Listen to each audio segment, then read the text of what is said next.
से निकली है। जब उस औरत ने देखा कि मैं छुप नहीं सकती, तो कांपती हुई आई और उसके आगे गिरकर सब लोगों के सामने बयान किया कि मैंने किस सबब से तुझे छुआ और किस तरह उसी दम शिफा पा गई। उसने उससे कहा, बेटी तेरे ईमान ने तुझे अच्छा किया, सलामत चली जा। खुदा के पाक नाम के पढ़े और सुने जाने पर उसकी खास बरकत हो। सब कहे आमीन। बाइबल मुकद्दस के अंदर आज सुबह जो है, जो मेरे कलाम का अनुमान जो है, किसी ने मुझे ईमान से छुआ है। बाइबल मुकद्दस के अंदर यशायाह की किताब उसके 39वें बाब के अंदर हमारी की वर्ड है कि खुदावंद का इंतजार करने वाले आज से सब जोर हासिल करेंगे और वो बालों पर उड़ेंगे और वो काबों की माने बालों पर उड़ेंगे वो, और खुदावंद उन्हें जोर देंगे। खुदावंद उन्हें क्या करता है? जोर देता है। और बाइबल मुकद्दस के अंदर हम ईमान की बाबत बातें कर रहे हैं। ईमान की बाबत हम सुन रहे हैं कि किस तरह हमारे अबुआ अजदाद, हमारे बुजुर्गों ने ईमान की परवाज़ जो है वो उड़ी है। अब्राहम ने अपने ईमान का इकरार किया और उसने कहा कि मैं इस जमीन पर जिला वतन और परदेसी और मुसाफिर हूं और मैं उस शहर का उम्मीदवार हूं जिसका बनाने वाला खुदा। और हनूक के ईमान ही के सबब से इस जमीन पर 365 साल उसने खुदा के साथ वक्त गुजारा और वो जिंदा आसमान पर उठाया गया ईमान ही के सबब से। और कलामे खुदा के अंदर लिखा है, ईमान सुनने से पैदा होता है और सुनना मसीह के कलाम से। और किस तरह अल्लाह बादशाह ने अपने ईमान की प्रवास को खुदा के लोगों के सामने, जसूसों के सामने इजहार किया। उसने कहा कि बनी इस्राएल का खुदा जो उन्हें मिस्र की गुलामी से निकाल कर लेकर आया, वो तुम्हें यूं भी दे चुका है और मैं ईमान लाती हूं।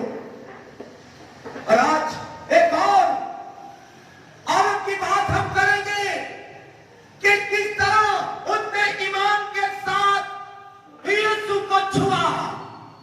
ईमान जो है ना नजर आने वाली चीज है। ईमान नजर नहीं आता, लेकिन ईमान बड़ी कुदरत के साथ हमारे दिलों के अंदर प्रवेश पाता है और वो पाता है कलाम के वसीला से। वो कलाम के वसीला से हम उसकी ग्रोथ होती है। जिस तरह एक बच्चे को मां दूध पिलाती है और बच्चा जिस्म में बड़ा होता है, उसको खाना दिया जाता है तो वो बदन में बड़ा होता है, लेकिन मां जो है हमारे बातन के अंदर है। लेकिन इसको प्रमाण चढ़ने के लिए, इसको प्रमाण चढ़ाने के लिए आपको कलाम सुनना पड़ेगा। कलाम, क्योंकि खुदा के कलाम के अंदर लिखा है कि खुदा ने अपने कलाम को बहुत इज्जत दी, अपने हर नाम से ज्यादा इस कलाम को इज्जत दी है। और ये वो कलाम है जो बंद बंद और कूदे कूदे रूह जामे से गुजर जाता है। ये कलाम दिलों को जीता और उसके अंदर जो है वो स्टेट रहता है। और बाइबल मुकद्दस के अंदर आज मैं एक औरत के ईमान की प्रवास को फिर लेके आया हूं। और बाइबल मुकद्दस के अंदर लिखा है कि खुदा ने मूसा को बुलाया और मूसा को कहा, मैं कोई सीना के पहाड़ पर तेरे लोगों के साथ, इस्राएलियों के साथ और तेरे साथ हम कलाम होने जा रहा हूं। अपने आप को पाक करो और तीसरे दिन मैं कोई सीना के पहाड़ पर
और खुदा के बंदा मूसा ने बनी इस्राएल कौम को कहा कि खुदा जो तुम्हें मिस्र की गुलामी से निकाल कर लेकर आया, वो खुदा जो दिन को बादल का सतून और रात को आग का गोला बनकर तुम्हारे आगे आगे चला, वो खुदा यहाँ पर खुदा तेरे तुम्हारे साथ मुलाकात करने के लिए कोई सीना के पहाड़ पर आएगा। ये वही खुदा जो मुझे चलती हुई झाड़ी के अंदर मिला, वही खुदा तुम लोगों से भी मिलना चाहता है। और तुम पाक और साफ होकर, और जहां तक कि इस पहाड़ के दामन को कोई जानवर भी न छूने पाए, तुम्हारे बच्चे, तुम्हारे बूढ़ औरतें, तुम्हारे बुजुर्ग, कोई इस पहाड़ को छूएगा, क्योंकि यहाँ पर खुदा ने कहा है और बाइबल के अंदर लिखा है, तीसरे दिन लोग सब रेडी होकर, कपड़े पहनकर, तैयार होकर उन्होंने आना था। और कोई सीना के पहाड़ के ऊपर खुदा, जब मूसा का खुदा और बनी इस्राएल का खुदा कोई सीना के पहाड़ पर उतरा, तो काली बादलों के अंदर, पहाड़ के इर्द गिर्द काले बादल, और बाइबल के अंदर लिखा बिजलियां और हर तरह का जैसे करने की आवाज होती है, वैसे खुदा जब उतरा तो उस जगह पर एक आलम जो है वो मकाम वहां पर नजर आता है, असीम नजर आता है वहां पर। और बाइबल के अंदर लिखा है, जब लोगों ने ये सुना, बिजलियां कड़क रही थी, करने अरने की आवाज, सांस बज रही है, खुदा को सीना के ऊपर आग के अंदर उतरा। और जैसे ही वो उतरा तो इर्द गिर्द के जो लोग अपने खेमों के अंदर, वो जगह कांप उठी और वो मूसा के पास आकर कहने लगे, मूसा, तेरा खुदा हमारा खुदा जो कोई सीना के पहाड़ के ऊपर उतरा है, हम उस पहाड़ के नजदीक नहीं जा सकते। खुदा की आवाज बिजली और करने और तब की तरह आवाजें बज रही थी, और उस पहाड़ के दामन के इर्द गिर्द लोग इकट्ठे हुए और मूसा को आके कहने लगे, मूसा, हम खुदा के इस जलाल को, इस कुदरत को देख नहीं सकते। मूसा, हम तेरी मिन्नत करते हैं, तेरा खुदा और तू ही उससे बातें किया कर, क्योंकि हम इस मंदिर को देख नहीं सकते। और खुदा ने कहा कि कोई इस पहाड़ को छूने ना पाए, क्योंकि खुदा पाक है। और वो पाक खुदा जो मूसा को कहता है अपनी शुद्धि उतार को सीने के पहाड़ के ऊपर, मूसा खुदा को कहता है, क्या खुदावन, ये चरवाहा, खुदा से मुलाकात करने वाला, खुदा से बातें करने वाला, एक दिन ये कहता है खुदा को, ऐ खुदावन, मुझे अपना दीदार दिखा, मुझे मैंने तुझसे मिलना है। मूसा को खुदा ने कहा, मुझे देखकर और मुझे छूने वाले बन जाते हैं, मैं तुझे क्या करूंगा, मैं एक जगह से गुजरूंगा, पहाड़ में से गुजरूंगा, मैं अपना हाथ रखूंगा, मुझे पीछे से जाते हुए देख लेगा। खुदा जलाली है, वो कुदरत वाला है, वो इस कोई सीना के पहाड़ पर उतरा है। और बनी इस्राएल कौम कह रही है, हम इसे देख नहीं सकते, इस जलाली खुदा को देख नहीं सकते। और कहता आरफ कहता है, कहता इन बातों के बाद मैंने निगाह की और क्या देखता हूँ, आसमान पर एक तख्त है और उस तख्त पर एक शख्स बैठा है, और जो उस तख्त पर बैठा है वो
पर जलाल बाप का देखे, कोई सीना के ऊपर। खुदा ने कहा कोई औरत, कोई मर्द, कोई बच्चा, कोई बूढ़ा, कोई जानवर मुझे छू लेना, इस पहाड़ के करीब ना आए। लेकिन खुदा का बेटा यीशु, खुदा का बेटा यीशु, खुदा में से निकला हुआ कलमा उसके मुंह से निकला है और तनाव में जस्म होकर इस जमीन पर आया। और मलाकी नबी कहता है, बड़ी गौर से बात सुनिए अभी, मलाकी नबी क्या कहता है चौथे बाब के अंदर, बाइबल के अंदर लिखा है चौथे बाब के अंदर मलाकी कहता है जिस खुदा की तुम ताज़ीम करते हो, कहता है आफ़ताबे तारू होगा और उसकी किरणों से शिफा निकलेगी। और ये यीशु मसीह कलामे खुदा मुजस्सम हुआ। और लिखा है बाइबल के अंदर, जिस पहाड़ को कोई छू नहीं सकता था, उसके दामन को कोई छू नहीं सकता था, कोई सीना के पहाड़ के ऊपर यहोवा खुदा अल्लाह को कोई छू नहीं सकता था, उसके पहाड़ के करीब कोई आ नहीं सकता था। कमरे और ले और कब और पर्वत जब वो खुदा उतरा काली खड्डा के अंदर और बिजली और आवाजें और गर्जे पैदा हो रही है और इस्राएलियों ने कान बंद कर लिए हैं, वो अपने घरों के अंदर कांप रहे हैं। और मूसा को कह रहे हैं, ऐ मूसा तू खुदा से बातें किया कर, हमारे अंदर ये ताकत नहीं कि हम यहोवा खुदा, तेरे खुदा अल्लाह जो खुदा है उसका सामना करे, उसे देख सके और उससे बातें करे। लेकिन खुदा ने देखा कि ये तो मुझसे दूर है, ये तो मुझे छू नहीं सकते ना मुझे, तो फिर उसने बंदोबस्त किया। और कलामे खुदा के अंदर लिखा है, यशायाह नबी की बात पर खुदा ने कलाम किया, एक तुम्हारी होगा होगी और बेटे को जन्म देगी और उसका नाम इम्मानुएल रखा जाएगा। और उसका नाम इम्मानुएल है और कलाम मुजस्सम होकर हमारे दरमियान में रहा। अब हम उसको छू भी सकते हैं, हाथ भी लगा सकते हैं। और बाइबल मुकद्दस के अंदर लिखा है, एक औरत जो है, लिखा है कि जब यीशु मसीह एक दिन जा रहे हैं और रास्ते में एक औरत है जिसने कलामे खुदा के अंदर लूका की अंजील के अंदर लिखा है कि इस औरत को एक ऐसी बीमारी, नाहक बीमारी, जराइम की बीमारी के अंदर है। और बाइबल के अंदर लिखा है 12 बरस से ये बीमार, 1 साल से नहीं, 2 साल से नहीं, बल्कि 12 बरस हो गए हैं। और लिखा है कि ये औरत 12 बरस से इसे खून जारी है।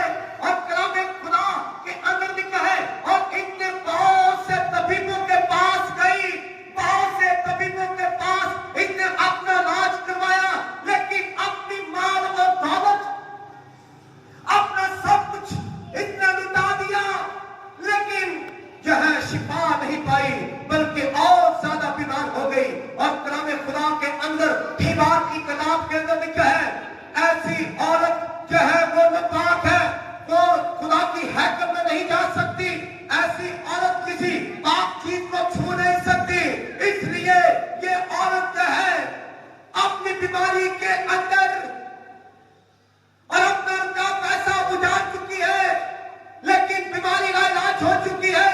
आज भी बहुत से लोग हैं, आज भी बहुत से बेटियां और बेटे जिनकी बीमारी का इलाज हो चुकी है, लेकिन आज सुबह उन्हें खुशखबरी देना चाहता हूं।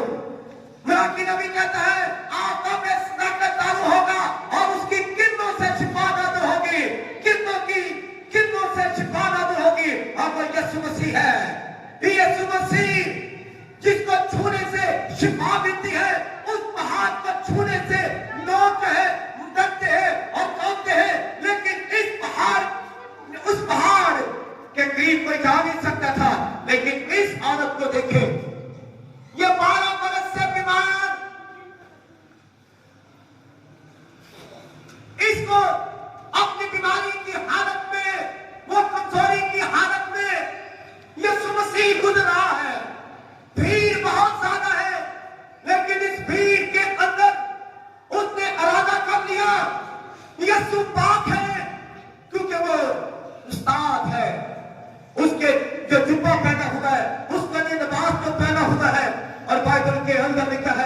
कि उस लिबास पाक लिबास है, लेकिन ये नापाक औरत उसे छू नहीं सकती, उसके लिबास को, उसके चीज को, उसके कपड़ों को छू नहीं सकती, लेकिन अंदर ईमान है, अंदर एक ईमान की परवाज है। वो लोगों से नहीं डर रही, वो किसी आंखों से नहीं डर रही, उसे पता है कि मेरी आज जो यीशु मसीह जो इस इलाका के अंदर से गुजर रहा है, इस जगह से गुजर रहा है, ये मेरे लिए मौका है, मौका है। मैं यीशु की पोशाक और उसको छू ही दूंगी तो मैं शिफा पा जाऊंगी। और बाइबल के अंदर लिखा है ये औरत जो है वो डरते हुए, कांपते हुए, और लिखा है उसने यीशु की पोशाक का किनारा ही छू लिया। जब यीशु की पोशाक का किनारा ही छुआ, यीशु पाक है और ये कलाम मुजस्सम हुआ, खुदा सच्चाई से मबूर होकर हमारे दरमियान में रहा। बाइबल के अंदर लिखा है कि उस पहाड़ के नजदीक कोई शख्स आ ना सका, और खुदा ने कहा अपने आप को 3 दिनों के अंदर पाक करो। हर मर्द औरत को कहा अपने कपड़ों को, अपने आप को पाक करो। लेकिन ठीक है, पाक कर लिया, तो जब खुदा पहाड़ के ऊपर उतरा तो कोई उसके पहाड़ के दामन को छू ना सका। लेकिन यीशु मसीह जो मेरा आराम का कादिर उतरे के यीशु है, कलाम खुदा के अंदर लिखा है जब उस औरत ने उसके दामन को छू लिया, उसके कपड़ों के एक जो है किनारे को छू लिया, एकदम उसमें से शिफा निकली। खुदा की नबी कहता है आस्था में सदाकत चालू होगा, और उसकी किरणों से यीशु आस्था में सदाकत है, और उसकी किरणों से शिफा निकलेगी। यीशु ने यीशु को उस औरत ने उसकी पोशाक को छुआ, और यीशु में से यह कुव्वत निकली, क्योंकि मलाकी नबी की किताब में लिखा था कि आस्था में सदाकत चालू होगा और उसकी किरणों से शिफा निकलेगी। और यीशु मसीह को उसने छुआ, यीशु एकदम रुक गया। यीशु ने कहा मुझ में से कुव्वत निकली है। पतरस रसूल यीशु को कहने लगा खुदावन, इतनी बड़ी भीड़, इतना बड़ा इतना रश है, सब लोग मुझे छू रहे हैं। यीशु ने कहा नहीं, कुछ लोग मुझे छू रहे हैं, लेकिन किसी ने मुझे ईमान से छुआ है। यीशु जानता है कि इस भीड़ में कोई है, एक जो मुझे ईमान से छूने आ रहा है। कोई लोग यीशु को देखने के लिए आ रहे हैं, कोई लोग यीशु के पीछे हैं। यीशु रोटियों को, चाहे 5 रोटियों और 2 मछलियों जैसी बरकत देगा, मैं खाना खाऊंगा। यीशु जानता है, हर भीड़ में आए हुए लोगों को पहचानता है। कोई रोटी खाने के लिए, कोई है, कोई मेरे पीछे है, कोई मुझे देखने के लिए आया है, लेकिन कोई इस भीड़ में एक ऐसा है, कोई इस भीड़ में कोई एक ऐसा है जिसने मुझे ईमान से छुआ। ईमान से छूने से यीशु के अंदर से कुव्वत निकलती है। आज कोई है यहाँ पर कोई बीमार जो यीशु को ईमान से छूना चाहेगा, यीशु में से कुव्वत निकलती है। कोई छुए तो सही, यीशु को ईमान के साथ उसकी बदन की जितनी बड़ी बीमारी हो यीशु के नाम से निकल जाएगी, क्योंकि आज वक्त है, आज का दिन यीशु को ईमान से छूने का वक्त है। कोई छुए तो सही। डॉक्टरों ने अगर तेरी बीमारी को इलाज करा दिया है तो मेरी बहन परेशान, मेरे भाई परेशान ना हो। तू शाफी यीशु को छू, तू उसके दामन को छू, उसके कपड़ों को छू मान के साथ, वो तुझे शिफा देने की कुदरत रखता है। यीशु रुक गया। पतरस ने कहा है मालिक रब्बी है उस्ताद, भीड़ तुझ पर गिरती है। पतरस तो कहने लगा नहीं पतरस, किसी ने मुझे ईमान से छुआ है, मुझ में से कुव्वत निकली है। और बाइबल के अंदर लिखा है यीशु रुक गया, भीड़ रुक गई। यीशु ने कहा कौन है, लेकिन वो औरत डरते कांपते हुए, क्योंकि उस पहाड़ को छूने से नापाक लोग मर जाते हैं, लेकिन इस जगह पर क्राइस्ट खड़ा है, खुदा का बेटा खड़ा है, वो ये बदन के अंदर खड़ा है। क्योंकि गरजे, बिजली आवाजें पहाड़ के ऊपर दबाई तो लोग डर के कहने लगे हम खुदा को देख नहीं सकते, लेकिन खुदा उनके दरमियान खड़ा है, अब कोई छू सकता है। और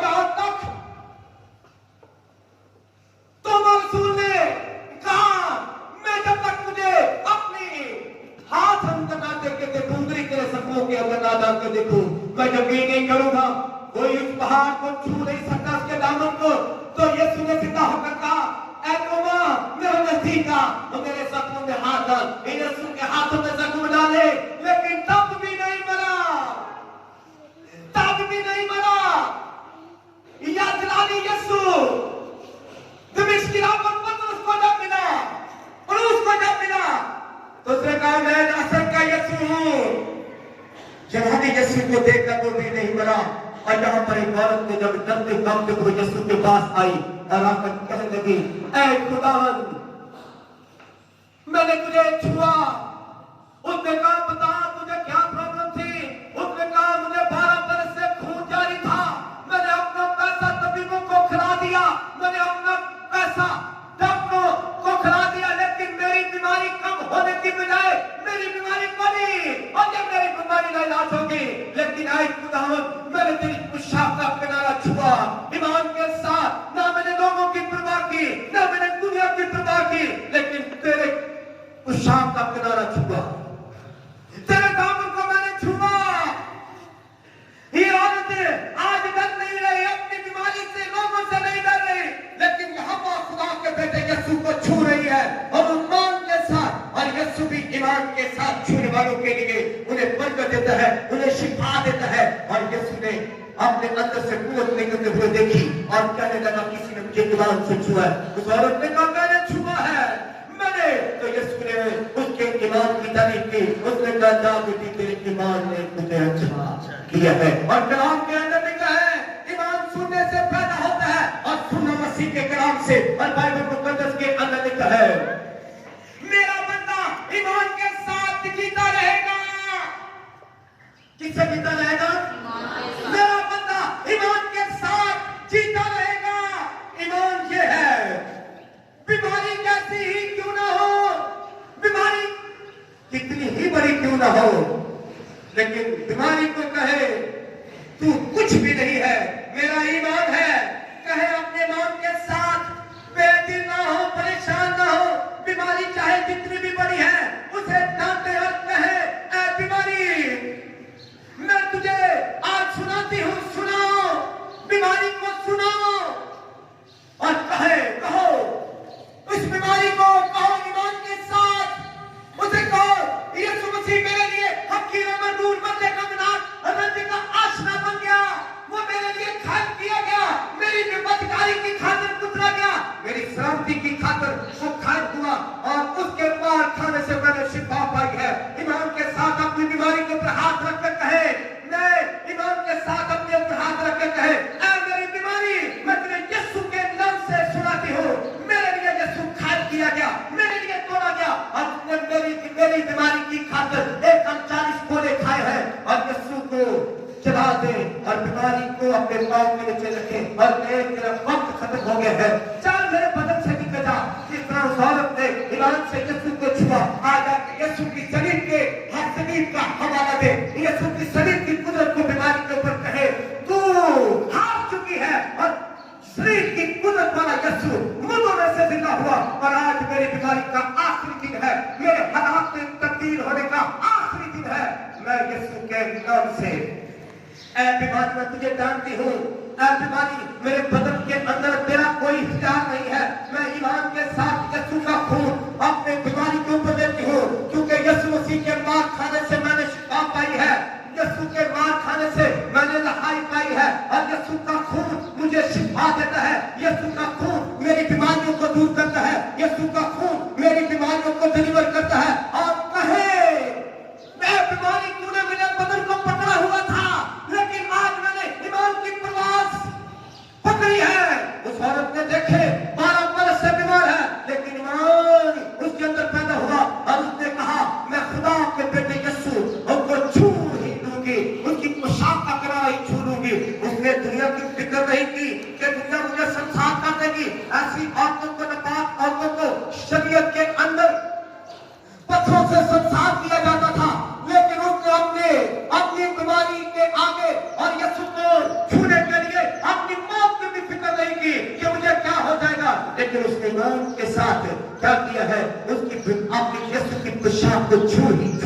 और वो शिफा पागी। और आज मैं आपसे इल्तिमास करता हूँ मेरी बहन, मेरे भाई, तेरी छाती के अंदर अगर कोई बड़ी बीमारी है तो उसे आज बाय बाय कह और कह मैं ईमान की बड़ी प्रवास करने जा रही हूँ। इस औरत की तरह कहे मैं अभी ईमान से यीशु को छूने जा रही हूँ और पाक रूह में उसकी शुक्रगुजारी करे जिसने तेरे लिए क्या किया, अपना कुदरत वाला जख्मी खुदा के बेटे यीशु ने अपना कुदरत वाला हाथ मुझ पर बढ़ाया और पाक रूह में उसकी शुक्रगुजारी करे और कहे है पाक रूह जिस तेरा शुक्रिया, तेरी महफूज बड़ी कुदरत, शिफा देने वाली कुदरत को मैं अपने अंदर देता हूँ। Hallelujah hallelujah hallelujah. ईमान से जो है आगे बढ़ना है, ईमान से आगे चलना है, ईमान से यीशु को छूना है, ईमान से जो है अपनी राह को हवार करना है। और मूसा की तरह एक ही बात जिंदगी के अंदर याद रखें, बाइबल के अंदर मैंने पहले भी कहा है, मूसा ने ईमान की के सबब से पड़ा उनकी बेटी का बेटा होने से इनकार किया। वो चंद रोज जो है चंद रोज के गुनाहों का लुत्फ उठाने की मान्यता उसने मसीह की खातर दुखों में जिंदगी बसर करना सारा भी समझा। ये बीमारी जो है जो आपके बदन और आपकी रूह के ऊपर लगी, बदन के ऊपर लगी हुई है, इससे परेशान नहीं होना और ईमान के साथ इकरार करना है, ईमान के साथ क्या कहना है, ईमान के साथ अपनी प्रवास बननी है। और एक ही बात कहनी है, ऐ बीमारी परूस रसूल कहता है अपनी बीमारी के अंदर, वो दुख के अंदर है, शैतान का कासर आकर उसे काटा चबाता है। बीमारी के अंदर वो कहता है खुदावन मुझे शिफा दे, लेकिन ईमान की प्रवास के अंदर उड़ने वाला शख्स है, लेकिन बीमारी की हालत में वो खुदा से इल्तिमास करता है, लेकिन खुदा से एक ही बात करता है, मेरा फजल ही तेरे लिए काफी है। हालेलुया। बीमारी की हालत में तसल्ली दे रहा है और इस हालत में ईमान से छुआ है और यीशु ने उसे शिफा दी और उसने कहा बेटी तेरे ईमान ने तुझे अच्छा किया। मेरा और आपका ईमान ये है कि मुझे और आपको क्या करना है, बचाओ जरा नहीं जाना, देखो जरा क्या करना है, क्या कहना है, जगीली नदी लगता यहोवा, जगीली नदी लगता यहोवा, हो जग कभी नहीं हारे, हो जग कभी नहीं हारे, हो जग कभी नहीं हारे, हो जग कभी नहीं हारे। जगह पानी खेलने रोने कान सुआनु, काट बिगड़ ठोकने रोने कान सुआनु, जगह पानी खेलने रोने कान सुआनु, काट बिगड़ ठोकने रोने कान सुआनु। जोर लगा बनी का यहोवा, जोर लगा बनी का यहोवा, हो जग कभी नहीं हारते, हो जग कभी नहीं हारते, हो जग कभी नहीं हारते, हो जग कभी नहीं हारते, वो जंग कभी नहीं हारते। ईमान के साथ हमने जिसने यीशु मसीह को इस औरत ने छुआ और लिखा उसकी पोशाक को छूते ही यीशु के अंदर से कुव्वत निकली और वो औरत शिफा पा गई। इसी तरह अपनी बीमारी को, जब आपकी बीमारी आपसे नहीं जा रही तो परेशान नहीं होना, खुदा का फजल बरूस की तरह आपके ऊपर है। ईमान के साथ यीशु की तारीफ करें, ईमान के साथ हमद करें, ईमान के साथ खुदा के बेटे यीशु को मुबारक कहें, हम उसकी कुदरत का ताकत जो है उसके नाम को जला दे और शांत बीमारी भी शर्मिंदा होगी और शैतान भी। खुदा आप